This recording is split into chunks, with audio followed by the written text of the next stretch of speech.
இதெல்லாம் இருக்குது. இந்த சைடு அட்ஜஸ்ட்மெண்ட் லேயர்ஸ் இது இந்த ஆப்ஷன்ஸ் எல்லாமே இருக்குது. ஸோ இதுதான் ஒர்க் ஸ்பேஸ். ஃபோட்டோஷாப்பில் ஒர்க் ஸ்பேஸ்னால் இதுதான். சில பேர் என்ன பண்ணுவாங்க, ஸ்டார்டிங்கில் கற்றுக்கும் போதுனா இந்த மாதிரி வெளியில் வந்துடும். வெளியில் வந்து மேபி க்ளோஸ் ஆகிடலாம் இப்படி, இல்லை இந்த இது இப்படி வெளியில் வந்துடும். இது எப்படி எடுத்துகிட்டு போகிறது, இது நான் எப்படி ரீப்ளேஸ் பண்ணுறது, எங்கே திருப்பி எடுத்துகிட்டு போய் வைக்கிறதுன்னு தெரியாது. ஸோ அந்த மாதிரி சுச்சுவேஷனில் அவங்க என்ன பண்ணுவாங்கன்னா ஃபோட்டோஷாப் கூட அன்இன்ஸ்டால் பண்ணி ரீஇன்ஸ்டால்லாம் பண்ணுவாங்க. ஸோ அந்த அளவுக்கு போக வேண்டாம்.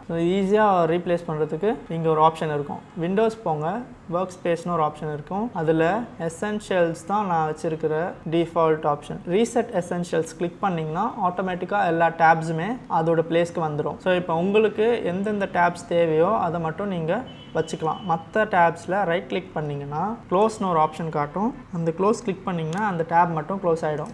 இதுதான் என்னோடய ஒர்க் ஸ்பேஸ். ஸோ இப்படி சப்போஸ் நான் ஒரு ஃபோட்டோ மட்டும் இம்போர்ட் பண்ணி காட்டுறேன். சம்டைம்ஸ் நம்ம ஒர்க் பண்ணிருக்கும் போது இந்த மாதிரி வந்துடும் ஃபோட்டோ. அதை எப்படி நம்ம எடுத்துகிட்டு போகணுன்னா இங்கே கிளிக் பண்ணி இந்த மாதிரி இங்கே வச்சிங்கன்னா ப்ளூ கலரில் ஒரு லைன் வரும். அந்த இடத்துல ட்ராப் பண்ணிங்கன்னா ஆட்டோமேட்டிக்காக இங்கே வந்து அதே மாதிரி வந்துடும். அதே தான் எல்லா டேபுக்குமே. இந்த மாதிரி வந்துருச்சுன்னா இதை எடுத்துகிட்டு போய் இங்கே வச்சிங்கன்னா ப்ளூ கலரில் ஒரு லைன் வரும். அதில் போட்டிங்கன்னா அந்த டேப் வந்துடும். ஸோ நமக்கு இந்த மாதிரி வந்துடுச்சுன்னா கூட இந்த இடத்துல வச்சிங்கன்னா ஒரு ப்ளூ கலர் லைன் வரும்.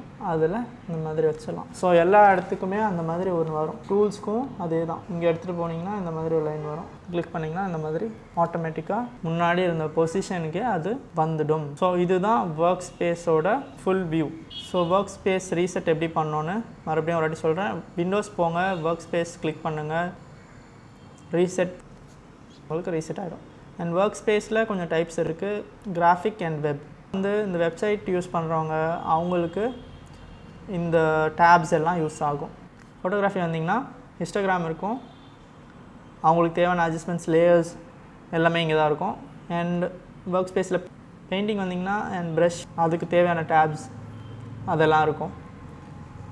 மோஷன் வந்தீங்கன்னா அந்த ஜிஃப் எப்படி பண்ணுறது அப்படின்னு நான் ஒரு வீடியோவில் சொல்கிறேன். ஸோ அதுக்கான டேப் தான் இது எல்லாமே.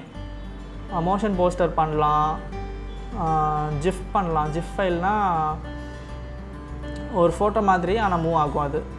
ஸோ அது கூட இங்கே பண்ணலாம் இந்த ஒர்க் ஸ்பேஸில். 3D வந்து நிறைய பேரோட சிஸ்டமில் இருக்குமான்னு எனக்கு தெரியல. கொஞ்சம் ஹை கான்ஃபிகரேஷன் சிஸ்டமில் அது கண்டிப்பாக இருக்கும். அது வந்து 3D நம்ம டைட்லிங்லாம் பண்ணுறதுக்கு டேப்ஸ்லாம் யூஸ் ஆகும். ஸோ இதுதான். ஸோ எசென்ஷியல்ஸ் வந்து டிஃபால்ட் ஓவராலாக எல்லாமே உங்களுக்கு இதில் இருக்கும். சப்போஸ் இதில் உங்களுக்கு தேவையான ப்ரஷ் டேபும் நான் ஆட் பண்ணணும் அப்படின்னு நீங்கள் நினச்சிங்கன்னா விண்டோஸ் போங்க, இங்கேயே எல்லாமே இருக்கும். இதில் ஏதாவது நீங்கள் டிக் பண்ணிங்கன்னா அது வந்து அங்கே இந்த இடத்துல இந்த டேப்பில் ஆட் ஆகிடும். இப்போ ப்ரஷ் டிக் பண்ணுறேன்னா ப்ரஷ் வந்து இங்கே ஆட் ஆகிடும். ஆனால் இது எனக்கு வேண்டாம் அப்படின்னா இது க்ளோஸ் பண்ணிடலாம். ஸோ ஓவராலாக எல்லாமே இங்கே இருக்குது. இதை நம்ம டிக் பண்ணால் அந்த இடத்துல வந்து டேப் ஓப்பன் ஆகிடும். ஸோ இதுதான் ஒர்க் ஸ்பேஸ். ஸோ ஒர்க் ஸ்பேஸ்னால் என்னென்னு உங்களுக்கு கிளியராக புரிஞ்சிருக்கும்னு நினைக்கிறேன். இந்த வீடியோ உங்களுக்கு பிடிச்சிருந்தா லைக் பண்ணுங்கள், கமெண்ட் பண்ணுங்கள், ஷேர் பண்ணுங்கள் அண்ட் சப்ஸ்கிரைப் பண்ணிவிட்டு அந்த பெல் பட்டனையும் கிளிக் பண்ணிவிடுங்க.